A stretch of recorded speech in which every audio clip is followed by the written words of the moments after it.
तो प्यारे विद्यार्थियों, स्वागत है आप सभी का एक और नए वीडियो में। प्यारे विद्यार्थियों, आज के इस वीडियो में हम देखने वाले हैं एमपी बोर्ड भोपाल के द्वारा जारी किया गया कक्षा 12वीं का आपका अर्थशास्त्र विषय का मॉडल क्वेश्चन पेपर और इसका पूरा का पूरा सॉल्यूशन। तो प्यारे विद्यार्थियों, वीडियो में आगे बढ़ें उससे पहले आप सभी लोगों से रिक्वेस्ट है हमारी कि अगर आपने अभी तक हमारे यूट्यूब चैनल को सब्सक्राइब नहीं किया हो तो प्लीज़ जल्दी से जल्दी चैनल को सब्सक्राइब जरूर कर लें और साथ में बेल आइकन को जरूर दबा लें, ताकि प्यारे विद्यार्थियों आप सभी को हमारे द्वारा अपलोड होने वाले प्रत्येक वीडियो की नोटिफिकेशन बराबर मिलती रहे। तो चलेगा प्यारे विद्यार्थियों, बिना किसी देरी के वीडियो में आगे बढ़ते हैं, देखते हैं और समझते हैं कि आपकी हायर सेकेंडरी मुख्य परीक्षा 2023 का आपका अर्थशास्त्र विषय का क्वेश्चन पेपर किस प्रकार का आएगा। प्यारे विद्यार्थियों, आप सभी लोग यहाँ से इसको देख लीजिएगा। ये जो अर्थशास्त्र का क्वेश्चन पेपर है ये कला एवं वाणिज्य संकाय के लिए है, यानी कि आर्ट्स और कॉमर्स वालों का एक ही पेपर होता है। तो आप सभी लोग यहाँ से इसको पूरा देखकर जरूर जाएंगे। देखिएगा, ये जो मॉडल क्वेश्चन पेपर है ये हिंदी और इंग्लिश दोनों वर्जन में उपलब्ध है। तो आप सभी लोग इसको पूरा अंतिम समय तक देखकर जरूर जाए, ताकि आप सबको पूरा क्वेश्चन पेपर अच्छे से समझ में आ सके। तो चलेगा प्यारे विद्यार्थियों, बिना किसी देरी के वीडियो में अब आगे बढ़ते हैं, देखते और समझते हैं कि एमपी बोर्ड कक्षा 12 का आपका अर्थशास्त्र का क्वेश्चन पेपर किस प्रकार का आएगा। ध्यान दीजिएगा प्यारे विद्यार्थियों, ये पूरा का पूरा आपका मॉडल क्वेश्चन पेपर है, यानी कि आपकी वार्षिक परीक्षा में बिल्कुल इसी प्रकार का क्वेश्चन पेपर आपसे परीक्षा में पूछा जाएगा। तो इसलिए प्यारे विद्यार्थियों, आप सभी लोग इस क्वेश्चन पेपर को पूरा अंतिम समय तक देखकर जरूर जाएं, ताकि आप सभी को पूरा क्वेश्चन पेपर और इसका सॉल्यूशन आपको समझ में आ सके। तो चलिएगा अब आगे बढ़ते हैं, देखते हैं और समझते हैं कि आपका एमपी बोर्ड ने भोपाल ने आपका कक्षा 12वीं का क्वेश्चन पेपर किस प्रकार का जारी किया है।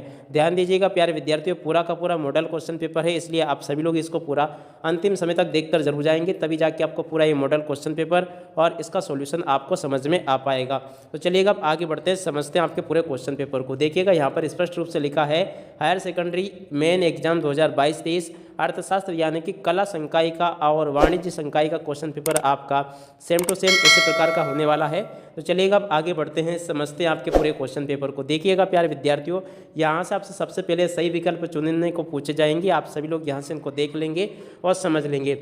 देखिएगा, यहाँ पे पहला क्वेश्चन पूछा गया है, क्या है अर्थव्यवस्था को वर्गीकृत किया जा सकता है, पूंजीवादी रूप में, समाजवादी रूप में, मिश्रित रूप में या उपरोक्त सभी में। देखिएगा, यहाँ से इसका उत्तर आपका ये वाला आ जाएगा। आप सभी लोग इसको नोट कर लें। अर्थव्यवस्था 3 प्रकार की मुख्य रूप से होती है, पूंजीवादी, समाजवादी और मिश्रित। ये आप सभी लोग भी अच्छे से जानते होंगे। इसके अलावा अगले क्वेश्चन को देखते हैं, क्या लिखा है, निम्नलिखित में से किस अर्थव्यवस्था में निजी एवं सार्वजनिक क्षेत्र का अस्तित्व पाया जाता है। यानी कि ध्यान देने वाली बात है तो प्यारे विद्यार्थियों, यहाँ पर निजी क्षेत्र और सार्वजनिक क्षेत्र किस में पाए जाते हैं ये आपको बताना है। तो देखिएगा, इसका उत्तर आपका आ जाएगा मिश्रित अर्थव्यवस्था। तो आप सभी लोग इस प्रकार से इसको नोट कर लेंगे। और इसके अलावा क्वेश्चन नंबर 3 को देखते हैं, क्या पूछा गया है, जब कुल उपयोगिता अधिकतम होती है तब सीमांत उपयोगिता होती है। तो देखिएगा, उस समय कुल शून्य हो जाती है, यहाँ से आपको ये लिख लेना है। और प्यारे विद्यार्थियों, अगर वीडियो में आगे बढ़े उससे पहले अगर आपने अभी तक हमारे यूट्यूब चैनल को सब्सक्राइब नहीं किया हो, प्लीज़ जल्दी से जल्दी चैनल को सब्सक्राइब जरूर कर लेंगे और साथ में बेल आइकन को जरूर दबा लेंगे। चलिएगा अब आगे बढ़ते हैं, समझते हैं आगे के प्रश्न और उनके उत्तर। तो प्यारे विद्यार्थियों, चौथे नंबर के क्वेश्चन को देखते हैं, विभिन्न वस्तुओं के लिए मांग की कीमत लोच होती है। देखिएगा प्यारे विद्यार्थियों, ये जो क्वेश्चन लिखा गया क्वेश्चन नंबर 4, इसका उत्तर आपका क्या आएगा। तो देखिएगा, विभिन्न वस्तुओं के लिए मांग की कीमत लोच किस प्रकार की होती है, तो यहाँ से आपको लिख लेना है ये वाली ऋणात्मक। अगले क्वेश्चन को देखते हैं, वस्तु की उस मात्रा को क्या कहते हैं जिसे विक्रेता निश्चित समय पर बाजार तथा कीमत पर पूर्ति पर बेचने के लिए तैयार होता है। देखिएगा, विक्रेता निश्चित समय पर बाजार पर बेचने के लिए तैयार होता है, उसे क्या कहते हैं। तो देखिएगा प्यारे विद्यार्थियों, इसका आंसर आ जाएगा पूर्ति इसे कहा जाता है। और उसी के अलावा क्वेश्चन नंबर 6 को देखते हैं, क्या लिखा है, ऐसी वस्तुएं जिनका एक दूसरे के बदले प्रयोग किया जाता है क्या कहलाती है। तो देखिएगा, ऐसी वस्तुएं क्या कहलाती है, स्थानापन्न वस्तुएं। यहाँ से आप लोग नोट कर लेंगे इसको।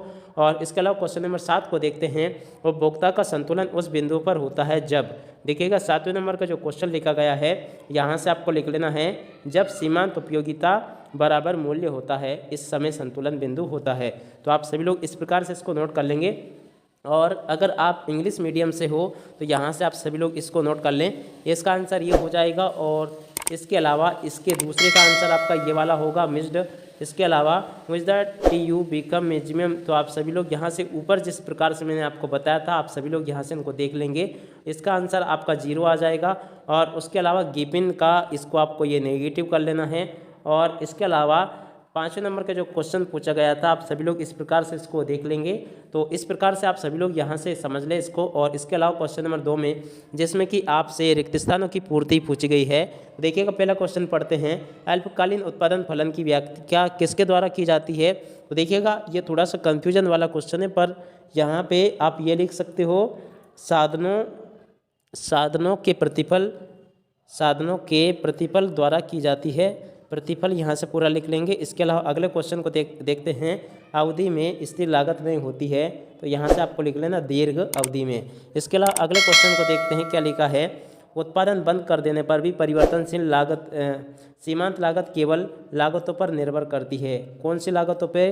परिवर्तनशील लागतों पे यहाँ पे आपको लिख लेना है, परिवर्तनशील लागतों पर निर्भर करती है। अगले क्वेश्चन को देखते हैं, उत्पादन बंद कर देने पर परिवर्तनशील लागतें हो जाती है। देखिएगा परिवर्तनशील लागतें क्या हो जाती है? शून्य हो जाती है। यहाँ से आप लोग नोट कर लेंगे। और इसके अलावा क्वेश्चन नंबर 5 को देखते हैं, सीमांत आगम आय में परिवर्तन की दर है। 5वें नंबर का जो क्वेश्चन दिया गया है, इसमें से आपको लिख लेना है कुल आय में परिवर्तन की दर है। इसके अलावा अगले क्वेश्चन को देखते हैं, कम कीमत पर कुल पूर्ति स्टॉक से होती है। कम कीमत पर कुल पूर्ति स्टॉक से क्या होती है? कम होती है। यहाँ से आप सभी लोग नोट कर लेंगे। और उसके अलावा यहाँ से देखा जाए तो देखिएगा सही जोड़ी यहाँ से आपसे पूछी गई है क्वेश्चन नंबर 3 में। आप सभी लोग सही जोड़ी का मिलान अच्छे से कर लेंगे और देख लेंगे। देखिएगा पहले नंबर पे जो लिखा है अतिरिक्त मांग, तो देखिएगा बाजार मांग से अधिक होती है तो अतिरिक्त मांग होती है। अतिरिक्त पूर्ति जब बाजार पूर्ति से अधिक होती है तो ये होता है। आधुनिक अर्थशास्त्र का जनक आपके एडम स्मिथ, महामंदी का वर्ष जो था 1930 से 1929 से 30 तक का था। सकल घरेलू उत्पाद, इसको ये सकल लिखा मगर ये सकल होना चाहिए। इसको आपको जीडीपी से मिलान कर लेना है। सकल राष्ट्रीय उत्पाद, इसको मिला लेना है जीएनपी से। इस प्रकार से आप सभी लोग यहाँ से जोड़ी का मिलान प्यारे विद्यार्थी पूरा कंप्लीट कर लेंगे। और इसी के अलावा क्वेश्चन नंबर 4 को देखते हैं, जिसमें क्या पूछा गया है, एक वाक्य में उत्तर दीजिए। जी हाँ प्यारे विद्यार्थियों, यहाँ से आप सभी को एक वाक्य में उत्तर देना है। पहले क्वेश्चन को देखते हैं, अंतिम वस्तुएं किसे कहती हैं। तो देखिएगा ऐसी वस्तुएं जिन्हें उपभोक्ता अंतिम अपने उपयोग के लिए खरीदता है उन्हें अंतिम वस्तुएं कहा जाता है। अगले क्वेश्चन को देखते हैं, मूल्यह्रास किसे कहते हैं। तो देखिएगा इसका उत्तर कुछ इस प्रकार से आ जाएगा, किसी भी वस्तु के उपयोग में लाने से उनके मूल्य में जो कमी आती है उसे मूल्यह्रास कहा जाता है। उम्मीद करता हूं कि आपको क्वेश्चन नंबर 1 और क्वेश्चन नंबर 2 बहुत अच्छे से समझ में आ गया होगा। अगला क्वेश्चन नंबर 3 पूछा गया है, आरबीआई का पूर्ण रूप लिखिए। तो देखिएगा आरबीआई का पूरा नाम है रिजर्व बैंक ऑफ इंडिया। यहाँ से आप लोग नोट कर लें, reserve bank of India, reserve bank of, और आगे आपको लिख लेना है इंडिया, इसका ये पूरा नाम है। तो इस प्रकार से आप सभी लोग यहाँ से नोट कर लेंगे। और अगले क्वेश्चन को देखते हैं, क्या पूछा गया है, बंद अर्थव्यवस्था किसे कहते हैं। देखिएगा ऐसी अर्थव्यवस्था जिसका अन्य देशों की अर्थव्यवस्था किससे कोई संपर्क ना हो उसे बंद अर्थव्यवस्था कहा जाता है। अगले क्वेश्चन को देखते हैं, बचत फलन किसे कहते हैं। तो देखिएगा 5 नंबर का जो क्वेश्चन पूछा गया है, बचत और, यहाँ से आपको लिख लेना है, बचत और आय के बीच संबंध को बचत फलन कहते हैं। अगला क्वेश्चन पूछा गया है, क्या लिखा है, एमपीसी का पूरा नाम क्या है। एमपीसी, देखिएगा एमपीसी का पूरा नाम होगा मौद्रिक नीति समिति। यहाँ से आपको लिख लेना है, इसका पूरा नाम है मौद्रिक नीति, और आगे आपको लिखना है समिति, ये इसका पूरा नाम है। आप इस प्रकार से इसको पूरा लिख लेंगे। और इसके अलावा आगे बढ़ते हैं तो देखिएगा यहाँ से क्वेश्चन नंबर 5 में आपसे सत्य असत्य पूछे गए हैं। आप सभी लोग यहाँ से उनको देखेंगे और इनको नोट कर लेंगे। तो देखिएगा प्यारे विद्यार्थियों, पहले नंबर पे जो लिखा गया है ये पूरा आपका सत्य हो जाएगा। और क्या लिखा था, केन्स का रोजगार सीमांत प्रभावपूर्ण मांग पर निर्भर करता है। और अगले क्वेश्चन को देखते हैं, पूर्ति स्वयं मांग का सृजन करती है, ये कथन जेबीसे का है। तो बिल्कुल सत्य बात है, ये कथन जेबीसे का ही है। और अगले क्वेश्चन को देखते हैं, बाजार का नियम किन्स ने दिया। नहीं, बाजार का नियम किन्स ने नहीं दिया था, जेबीसे ने दिया था। अगले क्वेश्चन को देखते हैं, विकासशील राष्ट्रों के लिए घाटे का बजट उपयोगी होता है, बिल्कुल सत्य बात है। अगले क्वेश्चन को देखते हैं, आज संतुलित बजट में आय बराबर होती है। तो देखिएगा ये भी आपका सत्य हो जाएगा। अगले क्वेश्चन को देखते हैं, व्यापार शेष बराबर दृश्य मदों का निर्यात, दृश्य मदों का आयात। तो ये भी आपका सत्य हो जाएगा। अगले क्वेश्चन को देखते हैं, स्थिर विनिमय दर का निर्धारण सरकार के द्वारा किया जाता है। तो ये आपका असत्य होगा। इस प्रकार से प्यारे विद्यार्थियों, आप सभी लोग यहाँ से इनको देख लेंगे और समझ लेंगे। और आगे के प्रश्नों को देख सकते हो, पूरा का पूरा आपका अर्थशास्त्र का पूरा क्वेश्चन इसी प्रकार से आपसे पूछा गया है।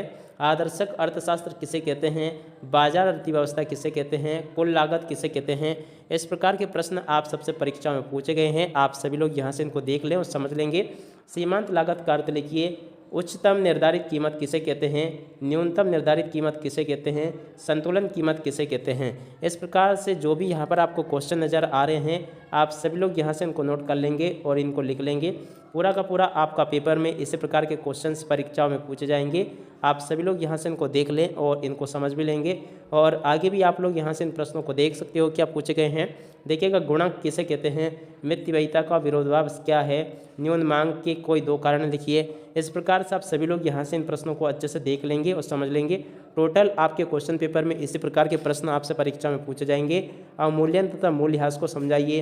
भुगतान संतुलन सदैव संतुलित रहता है, व्याख्या कीजिए। तो प्यारे विद्यार्थियों, यहाँ तक का मैंने आप सबको पूरे के पूरे क्वेश्चन और उनके उत्तर यहाँ तक मैंने आपको समझा दिए हैं। तो प्यारे विद्यार्थियों, अब इसी के साथ में इस वीडियो को यहीं पर समाप्त करते हैं। जय हिंद, जय भारत।